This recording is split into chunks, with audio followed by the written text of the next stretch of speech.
علیہ السلام بڑے ہیں تو انداز دیکھیے گا بات کرنے کا، جواب دینے کا۔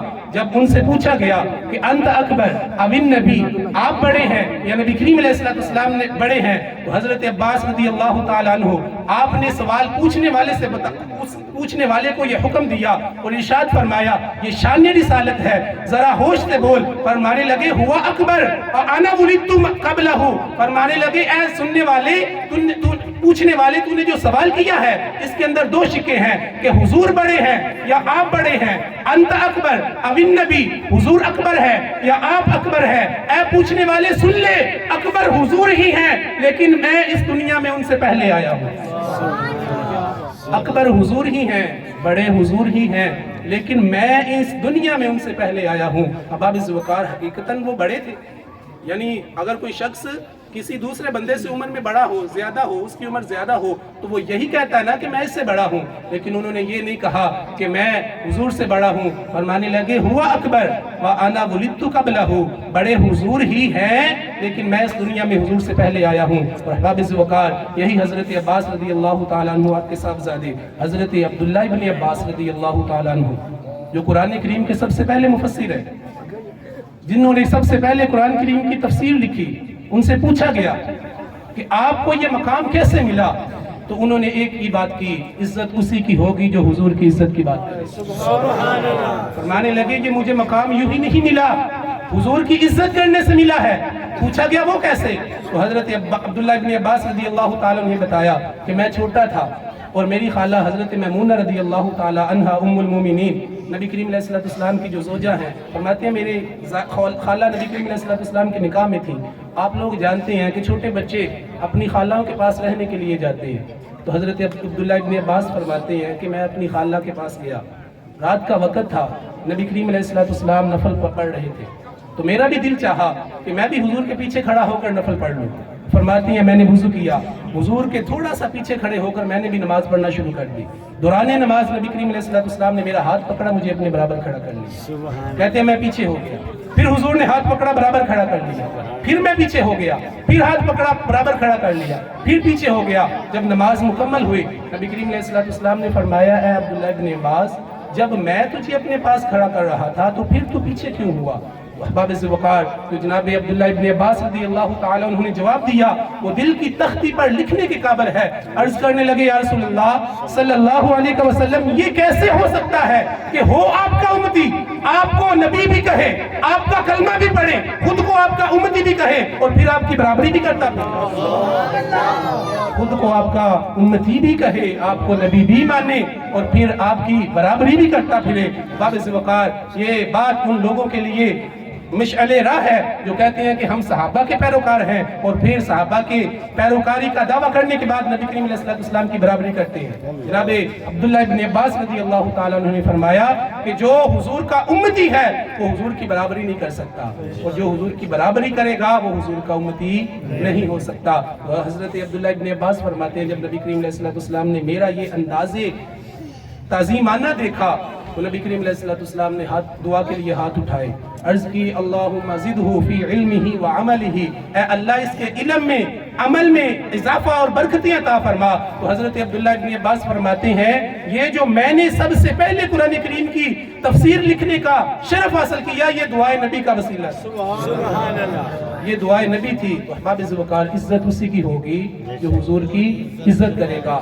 تو میں آپ کے سامنے جو موضوع بیان کر رہا تھا وہ یہ تھا کہ یہ شان رسالت ہے، ذرا ہوش سے بول۔ اللہ تبارک و تعالی نے یہ انداز اور یہ قانون ہمیں بتایا اور یہ جو قرآن کریم میں فرمایا یا ایھا الذین آمنوا لا تقولوا راعنا، یہ اسی کا اثر تھا کہ حضرت فاروق اعظم رضی اللہ تعالیٰ عنہ آپ مسجد نبوی میں بیٹھے تھے۔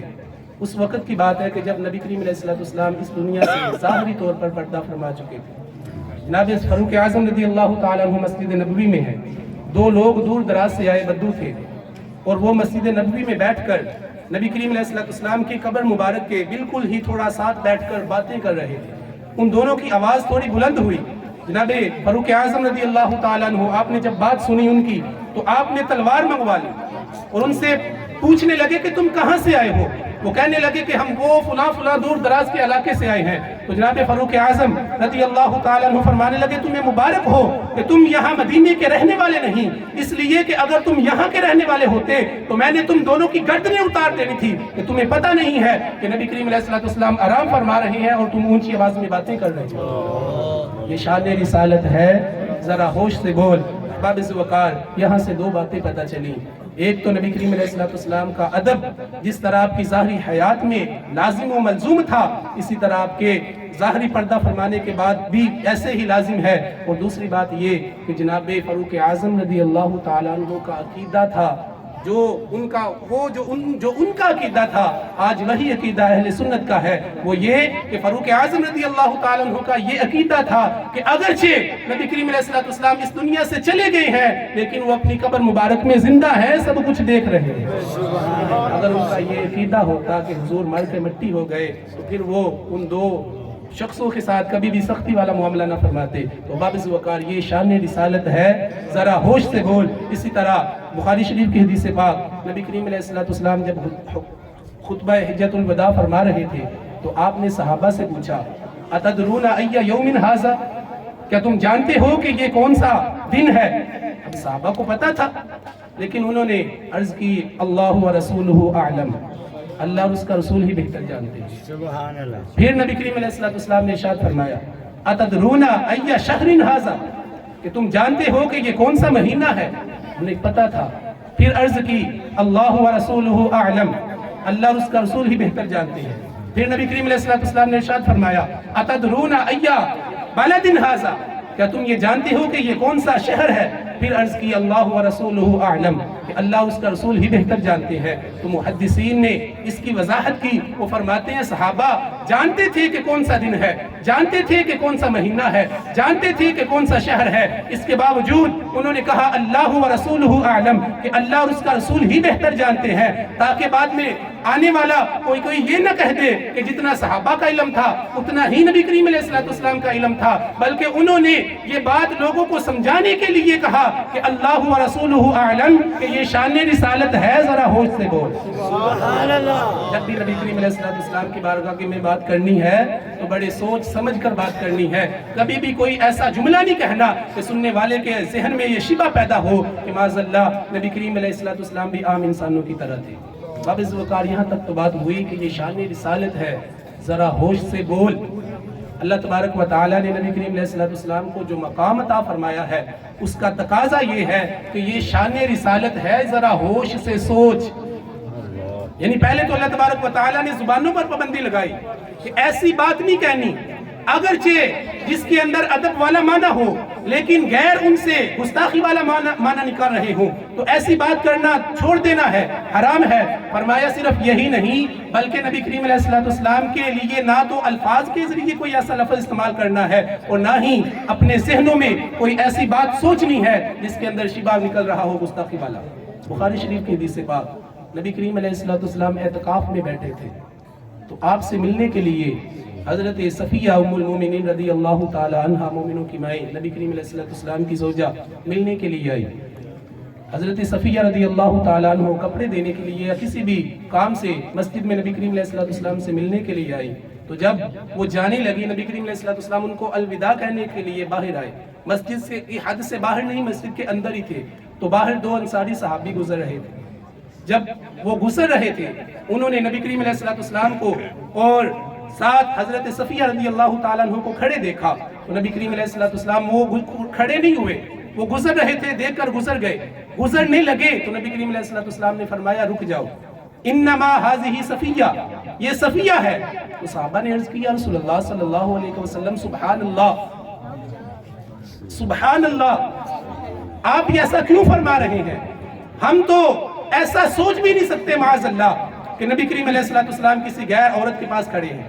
تو نبی کریم علیہ السلام نے فرمایا اے صحابہ مجھے پتا ہے تم ایسا سوچ نہیں سکتے، لیکن ان الشیطان یجری من بنی آدم مجری الدم، جو شیطان ہے وہ انسان کی رگوں میں جہاں خون گزرتا ہے وہ وہاں پر بھی سرایت کر جاتا ہے۔ ہو سکتا ہے کہ شیطان تمہارے ذہن میں کوئی ایسی بات ڈال دے کہ معاذ اللہ نبی کریم علیہ السلام کسی اجنبی عورت کے پاس کھڑے ہیں، تو فرمایا اگر تم نے ایسا سوچا تو فرمایا فتح لکھا، تمہاری نمازیں ضائع ہو جائیں گی، تمہارے روزے ضائع ضائع ہو جائیں گے، تمہاری زکاتیں ضائع ہو جائیں گی، تمہارا ایمان ضائع ہو جائے گا، تمہاری سب کچھ ضائع ہو جائے گا، اللہ تبارک و تعالیٰ تمہیں ہلاک فرما دے گا۔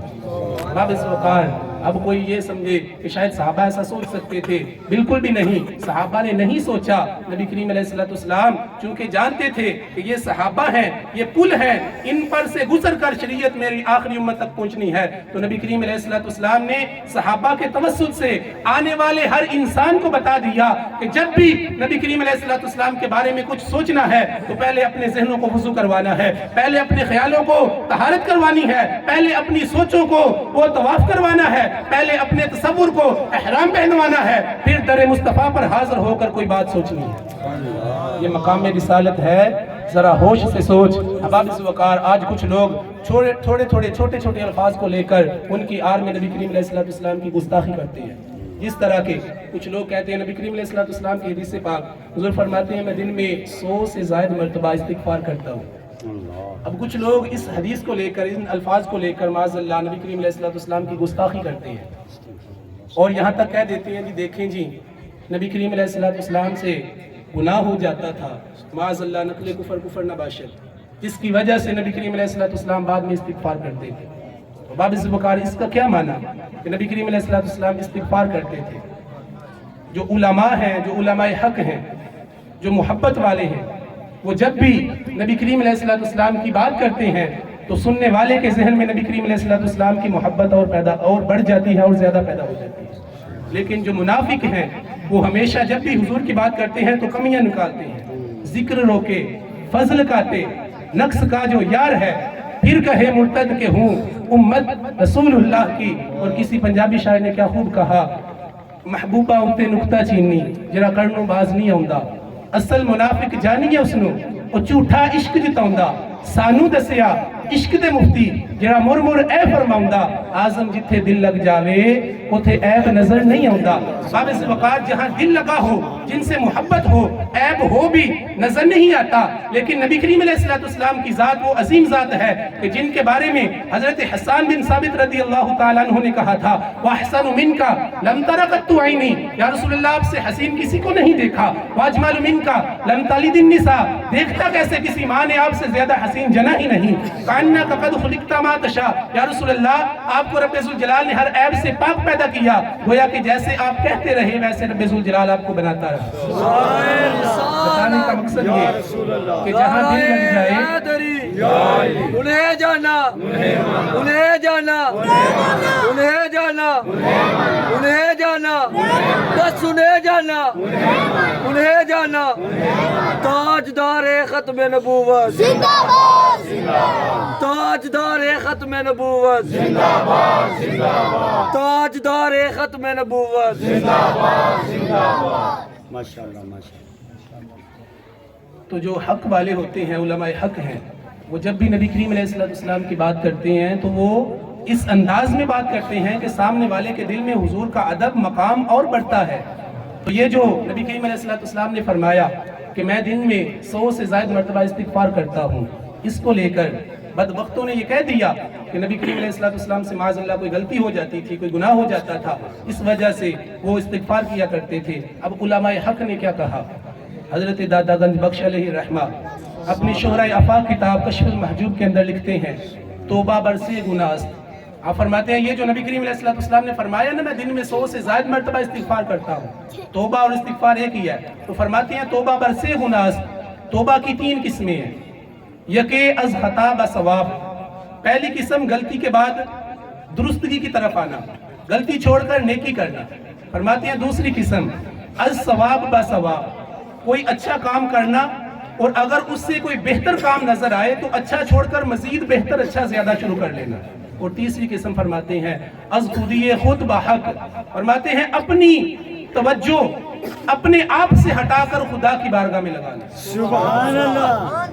3 قسمیں، پہلی غلطی ہو جانا، غلطی چھوڑ کر نیکی کرنا، یہ توبہ کی پہلی قسم۔ دوسری قسم کہ کوئی بندہ اچھا کام کر رہا ہے، اس کو پتہ چلے کوئی حدیث، کوئی قرآن کریم کی آیت کے کوئی اور کام اس سے زیادہ اچھا ہے، تو وہ پہلا جو اچھا کام کرتا تھا جس کا مقام کم تھا اس کو چھوڑ کر وہ زیادہ اچھا ہے اس کو شروع کر لے، یہ دوسری قسم۔ اور فرماتے ہیں جو تیسری قسم ہے وہ ہے کہ اپنی توجہ اپنے آپ سے ہٹا کر صرف اور صرف خالق کی بارگاہ میں لگانا، اور انہوں نے اس کے اوپر پھر 3 دلیلیں بھی دی۔ فرماتے ہیں پہلی قسم کے اوپر دلیل یہ ہے، رب ذوالجلال قرآن میں فرماتا ہے وَالَّذِينَ إِذَا فَعَلُوا فَاحِشَةً أَوْ ظَلَمُوا أَنفُسَهُمْ ذَكَرُوا اللَّهَ فَاسْتَغْفَرُوا لِذُنُوبِهِمْ۔ فرمایا وہ لوگ جو کچھ گناہ کر بیٹھتے ہیں اور گناہ کرنے کے فوراً بعد اللہ کی بارگاہ میں رجوع کرتے ہیں، تو فرمایا میں ایسے لوگوں کے گناہوں کو معاف فرما دیتا ہوں۔ تو یہ ہے غلطی کے بعد درست کام کر لینا، توبہ کی پہلی قسم کے اوپر دلیل۔ اور دوسری قسم نیک کام کرنا، اچھا کام کرنا، اگر پتہ چلے کہ اس سے بہتر کوئی ہے تو وہ شروع کر لینا۔ اس کے اوپر انہوں نے حضرت موسیٰ علیہ نبینا علیہ السلام کا واقعہ بیان فرمایا، جب انہوں نے اللہ کی بارگاہ میں عرض کی اے رب میں تجھے دیکھنا چاہتا ہوں، اللہ رب العزت نے ارشاد فرمایا لن ترانی، مجھے ہرگز نہیں دیکھ سکتے۔ اور جب انہوں نے رب ذوالجلال کو دیکھا فلما تجلی ربہ للجبل جعلہ دکا وخر موسیٰ صعقا فلما افاق قال سبحانک تبت الیک وانا اول المؤمنین۔ جب انہوں نے رب ذوالجلال کا دیدار کیا بے ہوش ہو گئے، بے ہوش ہونے کے بعد جب ہوش آیا تو اللہ کی بارگاہ میں عرض کی سبحانک وتبت الیک، میں توبہ کرتا ہوں۔ اب یہ ہے الثواب بثواب، پہلے بھی کوئی کام اچھا تھا اس سے توبہ کر کر کوئی اور اچھا کام شروع کر لینا۔ تو جب انہوں نے اللہ تبارک و تعالیٰ کی بارگاہ میں عرض کی کہ یا اللہ تجھے دیکھنا چاہتا ہوں، اللہ فرمایا نہیں۔ جب انہوں نے اصرار کیا، ایک تجلی دیکھی، بے ہوش ہو گئے، جب افاقہ ہوا ہوش میں آئے تو عرض کی یا اللہ میں توبہ کرتا ہوں، میں آج کے بعد ایسا کبھی بھی دعویٰ نہیں کروں گا، ایسی ڈیمانڈ نہیں کروں گا کہ میں تجھے دیکھنا چاہتا ہوں۔ باب وقار یہ ہے کہ اچھا کام چھوڑ کر کوئی اور اچھا کام شروع کر لینا۔ اور تیسری بات ہے کہ از خود بحق اپنی توجہ ہٹا کر اللہ کی بارگاہ میں لگانا۔ فرماتے ہیں یہ جو نبی کریم علیہ السلام نے فرمایا کہ میں دن میں 100 مرتبہ توبہ کرتا ہوں، استغفار کرتا ہوں، اس کا مطلب یہ ہے کہ نبی کریم علیہ السلام آپ کو کبھی امت کی فکر لاحق ہوتی تھی، آپ کبھی غریبوں کے لیے قرضے لے کر ان کی مدد کیا کرتے تھے، کبھی لوگوں کو نیکی کی طرف بلاتے تھے، وہ نیکی کی دعوت قبول نہیں کرتے تھے، حضور پریشان ہوتے تھے۔ الغرض حضور جب امت کے خیال میں رہتے تھے تو حضور فرماتی ہیں پھر جب مجھے خیال آتا کہ میں اللہ کے خیال سے کٹ گیا ہوں اور حضور فرماتی ہیں امت کے خیال میں مبتلا ہو گیا ہوں، تو پھر میں امت کے خیال سے اپنے آپ کو نکالنے کے لیے 100 مرتبہ استغفار کرتا تھا تاکہ میرا خیال صرف اور صرف اللہ کی بارگاہ میں رہے۔ تو باب وقار اس لیے یہ مقام رسالت ہے، ذرا ہوش سے سوچ، اور اسی طرح یہ مقام رسالت ہے، ذرا ہوش سے بول۔ آج لوگ کہتے ہیں کہ آپ بڑی سخت باتیں کرتے ہیں، احباب وقار ہم سخت باتیں نہیں کرتے، یہ غیرت ایمانی ہے، بے شک یہ غیرت ایمانی ہے۔ اللہ تبارک و تعالیٰ نے قرآن کریم میں گستاخوں کے لیے جو جملے ارشاد فرمائے، اگر آپ ان کو پڑھ لیں، آپ ان کو سن لیں تو آپ کو پتہ چلے گا کہ شان رسالت، ناموس رسالت کتنا حسین اور سنگین معاملہ ہے، کتنا حساس اور سنگین معاملہ ہے۔ ولید بن مغیرہ معاذ اللہ، اس نے جب نبی کریم علیہ السلام کی گستاخی کی، اس نے نبی کریم علیہ السلام کو مجنون کہا۔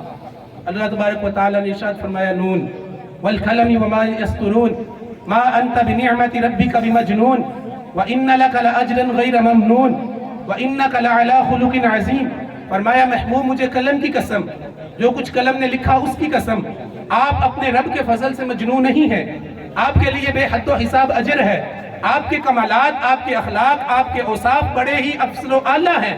اور آگے جا کر فرمایا اتل بعد ذالک زنیم، فرمایا یہ جو ولید بن مغیرہ ہے بدبخت، اس نے جو میرے نبی کو مجنون کہا ہے، معاذ اللہ اس نے جو میرے نبی کی گستاخی کی ہے، اتل بعد ذالک زنیم، فرمایا یہ ولد الحرام ہے، یہ ولد الزنا ہے، اس کی اصل میں خرابی ہے۔